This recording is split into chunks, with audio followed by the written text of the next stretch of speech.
Hola amigos, bienvenidos a nuestro segundo estudio bíblico en 10 minutos sobre la epístola a los romanos.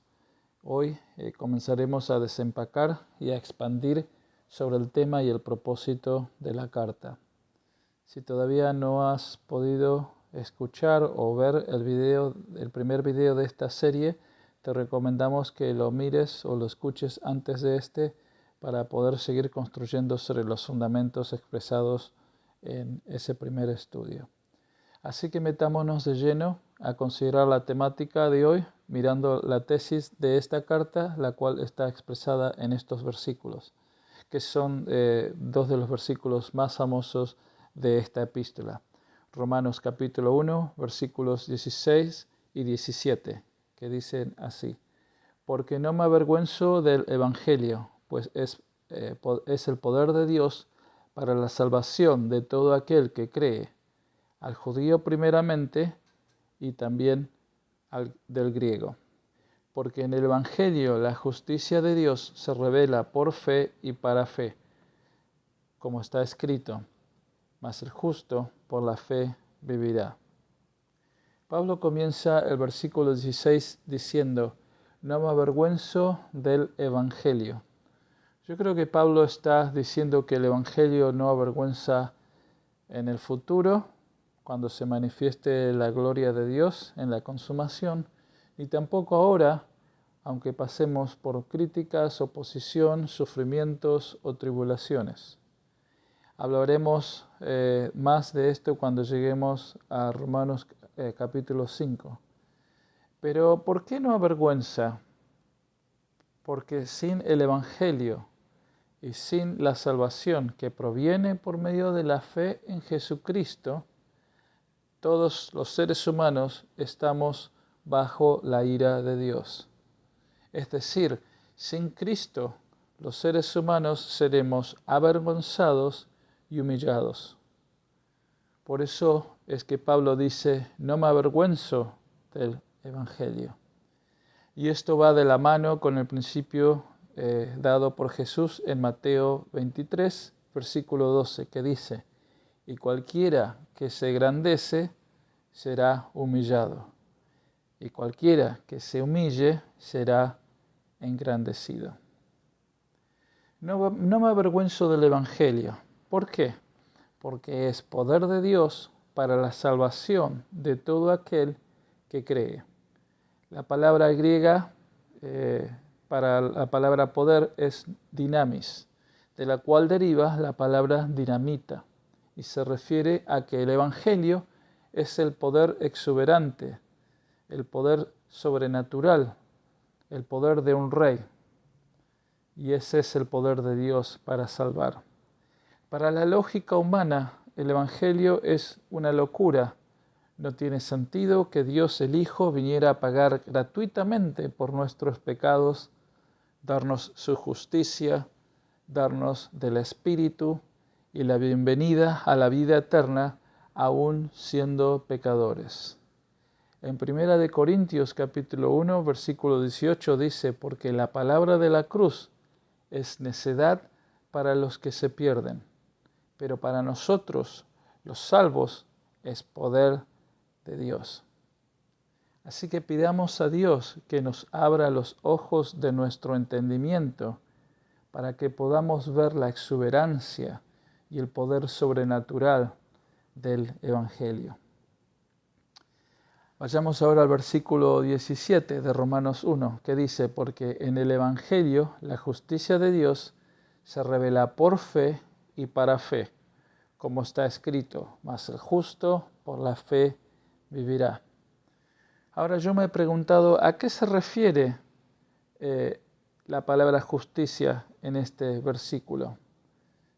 ¿Se refiere a la justicia intrínseca en la persona de Dios? ¿Se refiere al juicio de Dios o al ejercicio de esa justicia sobre su creación? ¿O se está refiriendo el autor a otra matiz de la palabra justicia, a otra aplicación?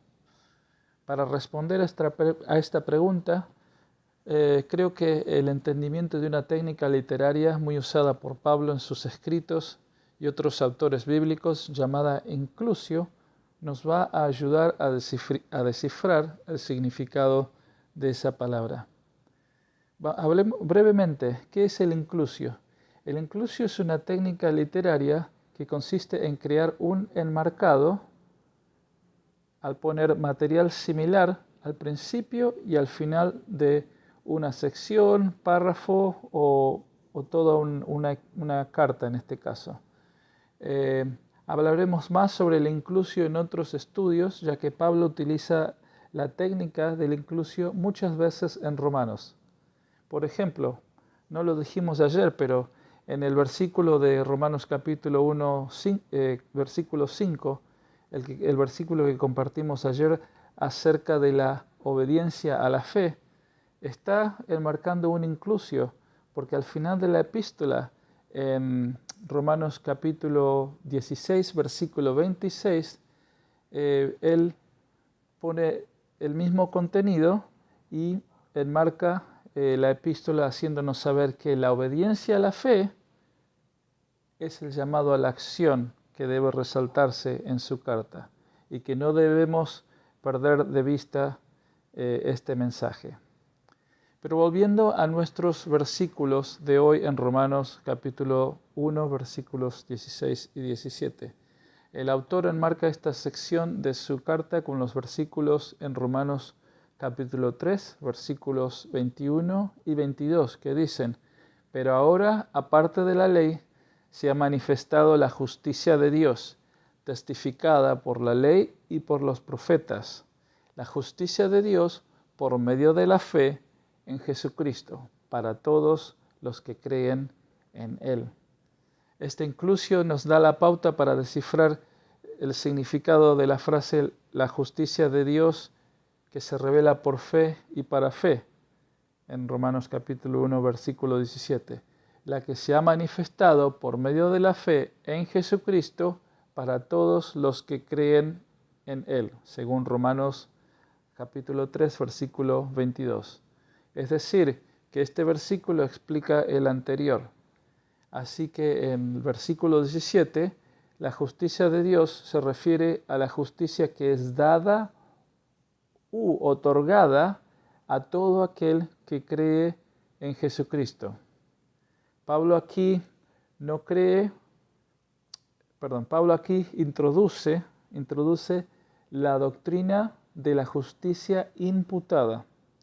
Y por lo tanto, de acuerdo con el contexto, todo aquel que no cree, sea religioso o pagano, no recibirá esa justicia imputada, sino que está bajo la ira de Dios por naturaleza. Y la Biblia habla muchas veces sobre esto. El tema de la justicia imputada es un tema muy profundo. Por eso lo iremos desarrollando a medida que avanzamos sobre nuestro estudio de la epístola a los romanos. También haremos un vistazo sobre lo que Pablo nos enseña acerca de la doctrina de la justificación, porque es un tema de suma importancia para nuestra fe cristiana.